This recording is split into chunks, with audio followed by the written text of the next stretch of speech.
Hi, I'm Julian Bond, and this is my wife, Pamela Horowitz. We've been married 17 years. 17 years ago, we got married in the state of Virginia.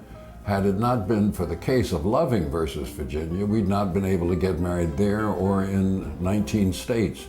That Supreme Court decision was necessary and I think changed the way people thought about interracial relationships even out of the context of marriage. Marriage, after all, is a civil ceremony that apportions some rights and responsibilities to both parties, and I ought not be denied that simply because of someone else's religious bigotry.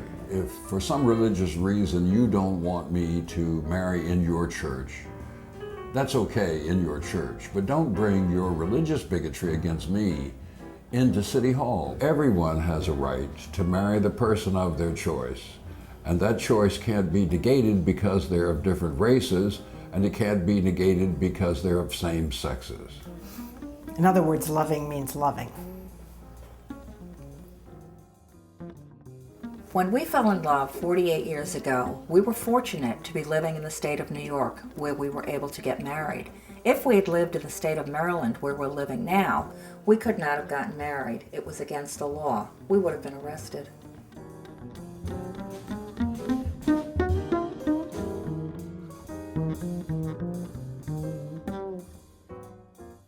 Such discrimination was often justified with bigotry disguised as religious truth. Some people even said to us, well, the Bible says that the races shouldn't mix. When we fell in love 17 years ago, we couldn't get married. It was against the law. This type of discrimination is often justified with bigotry disguised as religious truth. Couples like us couldn't get married in any state. Then the Massachusetts Supreme Judicial Court said that same-sex couples could get married in 2004, and we got married. Legally.